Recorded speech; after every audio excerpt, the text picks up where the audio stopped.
Telangana assembly సమావేశాలు జరుగుతున్నాయి. ఇప్పుడు లైవ్ చూద్దాం. ఆవేశపడ్డాడు కానీ నేనేం మాట్లాడుతున్నా వారు వినిపించుకోలేదు సార్. ఎన్ఆర్ఈజీఎస్ అనేది నేను ఎన్ఆర్ఈజీఎస్ సబ్జెక్ట్ గురించి మాట్లాడతాను సార్. ఎన్ఆర్ఈజీఎస్ కోసము కేంద్రం మొన్న 800 కోట్లు పంపించింది సార్. 800 కోట్లు పంపిస్తే మా ఫైనాన్స్ మినిస్టర్ గారు డిప్యూటీ సీఎం గారు ఆ డబ్బులు మరి ఇవ్వట్లేదు సార్.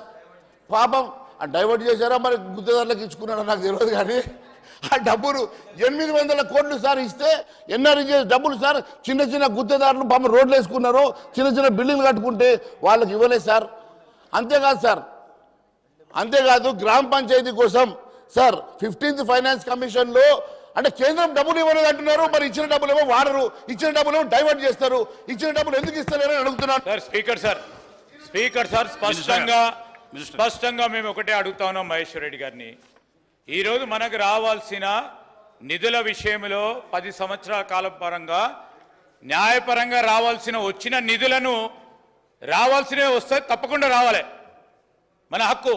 ఈరోజు మేము అడిగింది ఏంది, ఆంధ్రప్రదేశ్ రాష్ట్ర విభజన చట్టానికి సంబంధించి ఒక రాష్ట్రానికి న్యాయం చేస్తూ ఇంకో రాష్ట్రానికి దాంట్లో విభజన చట్టంలో ఉన్న ఇంకో రాష్ట్రానికి న్యాయం జరిగే విధంగా మీ చర్యలు ఉంటాయా లేవని అడుగుతా ఉన్నావు.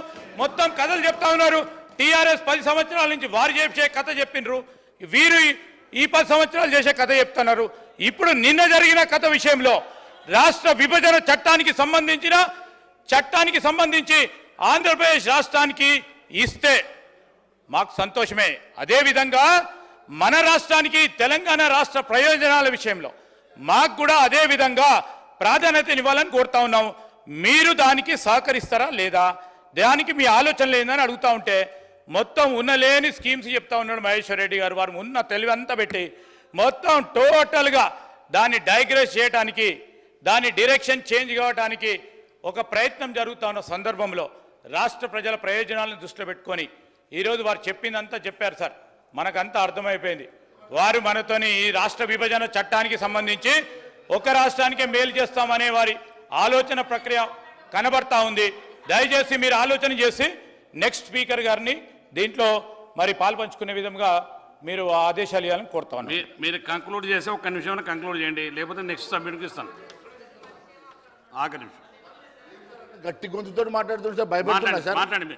భయపెడతాడేం సార్? చెప్పండి. ఒక్క మాట్లాడండి. నేనేమన్నా సార్ 15th ఫైనాన్స్ కమిషన్ మొన్న 500 కోట్లు కేంద్రం పంపించింది సార్. ఆ డబ్బులు ఎందుకు ఇవ్వలేదు అడుగుతున్నా సార్. మీరు ఎందుకు ఇవ్వలేదు అడుగుతున్నా సార్. ఎందుకు డైవర్ట్ చేశారో అని అడుగుతున్నా సార్. 800 కోట్లు ఎన్ఆర్ఈజీఎస్ డబ్బులు ఇస్తే పొన్నప్రభాకర్ గారు కానీ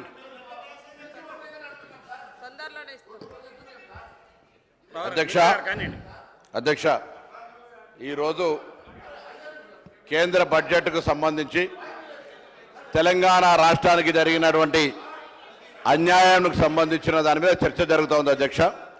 ఆ చర్చలో కాంగ్రెస్ పార్టీ ప్రతిపాదించినట్టుగా ఈరోజు తెలంగాణకు న్యాయం జరగడానికి కొరకు గౌరవ సభ్యులందరూ సలహాలు తీసుకుంటా ఉన్నారు, తీర్మానం ప్రవేశపెట్టబడుతుంది. అధ్యక్ష ఈరోజు ఎందుకో నాకు అర్థం కాదు. ఒక్క నిమిషం మినిస్టర్ గారు, ఒక్క నిమిషం. మీరు థ్యాంక్ యూ మంత్రి గారు, మీరు కనీసం మాకు అవకాశం ఇప్పించారు. కంక్లూడ్ చేయండి. కంక్లూడ్ చేస్తారు. నేను ఏం లేదు సార్, నేను సింపుల్గా ఒకటే అడుగుతున్నా సార్. ఇప్పుడు ఫైనాన్స్ మినిస్టర్ గారు కూడా మన 10 లక్షల కోట్ల రూపాయలు సార్, దాదాపు 3 కోట్ల ఇండ్ల కోసం కూడా ఇచ్చారు సార్. దాంట్లో భాగస్వాములు అవుతామని చెప్పేసి మీరు కూడా ఇందిరమ్మ ఇండ్లు పేరు పెట్టుకుంటామని అంటున్నారు. మరి అవి కూడా మరి కేంద్రం ఇచ్చే నిధులే, కేంద్రం ఇచ్చే శాంక్షన్సే సార్. ఇన్ని తీసుకుంటా కూడా ఇన్ని అడిగి తీసుకుంటారు సార్, మళ్ళీ ఏం చేయలేదు అంటారు సార్. అరే యాడిచ్చిందంటే మీరు తెచ్చుకున్నారు కదా సార్. ఇప్పుడు మరి వద్దా చెప్పండి, మరి వద్దంటే మీరు పార్టిసిపేట్ కాకండి. ఉత్త ఇందిరమ్మ ఇండ్లను పెట్టుకుంటారు కదా, మరి పార్టిసిపేట్ కాకండి. పార్టిసిపేట్ అవుతామంటారు, డబ్బులు కావాలంటారు, మళ్ళీ ఇట్లా మాట్లాడతారు సార్. అదే సార్ నేను చెప్పేది ఏంటి సార్, కేంద్రం నుంచి తీసుకోవాల్సిన డబ్బులన్నీ తీసుకుంటారు సార్. కేంద్రం నుంచి సొమ్ములన్నీ 1000 కోట్లు 1,00,000 కోట్లు తీసుకుంటారు సార్. మళ్ళీ మీదకి వెళ్ళి సార్ కేంద్రం మీద ఏదో ఒక బురద జల్లాలి. ఎందుకంటే ఈ రాష్ట్రం అంతా సార్, ఈ రాష్ట్రం అంతా కూడా మన 8 సీట్లు మేము గెలిచిన తర్వాత అక్కుస వచ్చేసి ఏదో ఒక రకంగా మమ్మల్ని బదనాం చేయాలా, కేంద్రం మీద నిబ్బం పెట్టాలనే ఆలోచన మంచిది కాదు సార్. ఎందుకంటే సార్ ఫెడరల్ స్ఫూర్తి ఉండాలి సార్. మనం ఈ దేశం India is a democratic republic country where you have unitary and federal features. It's a క్వాసి federal country sir. You have to understand. మన దగ్గర ఉన్నటువంటి మీరు ఒక మ్యాగ్నబిలిటీతో మా ఆలోచన చేయాల్సినటువంటి ముఖ్యమంత్రి గారు ఈ రకంగా ఈ రెజల్యూషన్ ఈ చర్చ పెట్టడమే మంచిది కాదు సార్. ఈ ఫెడరల్ స్టేట్స్లలో ఈ మంచి పద్ధతి కాదు సార్. ఇలాంటి చర్చలు పెట్టడం ఇది ప్రజాస్వామ్యంలో ఆరోగ్యవంతమైనటువంటి అంశం కాదు సార్. ఇంకా చాలా అంశాలు ఉన్నాయి కానీ మీరు మాట్లాడిస్తలేరు సార్. సింపుల్గా కంక్లూడ్ చేస్తారు సార్. అరే ఇప్పుడు అట్లా కాదన్నా, మంత్రి గారు బయటకు వెళ్ళిపోయారు. మంత్రి గారు మాట్లాడారు కదా, వారికి చెప్పాలి కదా నేను. అట్లా సార్, ఈ మంత్రి గారు మీరు కంప్లీట్ చేయండి. చేస్తాను సార్. మీకు ఇచ్చిన సమయం కూడా గౌరవ రెవెన్యూ మంత్రి గారు సార్, గౌరవ రెవెన్యూ మంత్రి గారు కూడా సార్, గౌరవ రెవెన్యూ మంత్రి గారు కూడా ఇప్పుడు సడన్గా లేచారు. ఎందుకు లేచారు? నేనైతే వారిని ఏమనలే. నేనన్నా పార్టిసిపేట్ చేసి ఉండొచ్చు, పాప మనకు రాలేదు, టెండర్ల వరకు రాలేదని మాత్రమే అన్నా సార్. కాకపోతే వాళ్ళు కొడంగల్ దాంట్లో టెండర్ వేసింది సార్, దాంట్లో వస్తుందేమో. పొన్నం ప్రభాకర్ గారు, మినిస్టర్ గారు కానీ పొన్నం ప్రభాకర్ గారు కూర్చోండి సార్. మళ్ళొక్కసారి అధ్యక్ష, మీకు ఎన్నిసార్లు అవకాశం కానీ అధ్యక్ష మీ ద్వారా మళ్ళొక్కటే అడుగుతా ఉన్నాం. ఇలా రాష్ట్ర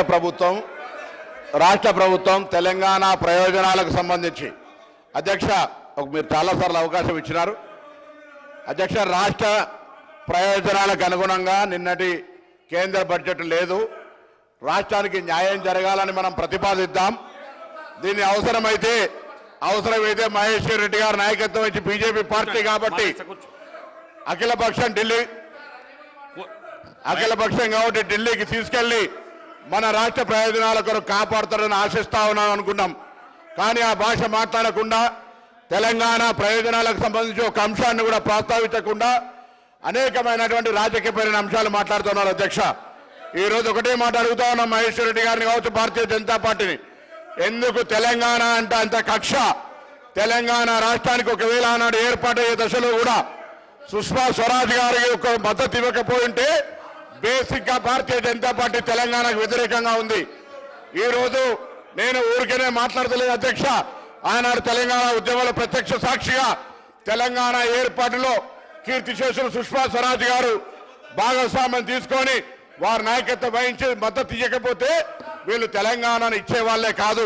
ఎందుకు చెప్తున్నా అధ్యక్ష? తెలంగాణ ఏర్పాటు 60 సంవత్సరాల ఆకాంక్ష, అమరుల ప్రాణ త్యాగాల తర్వాత ఏర్పడ్డ తెలంగాణ.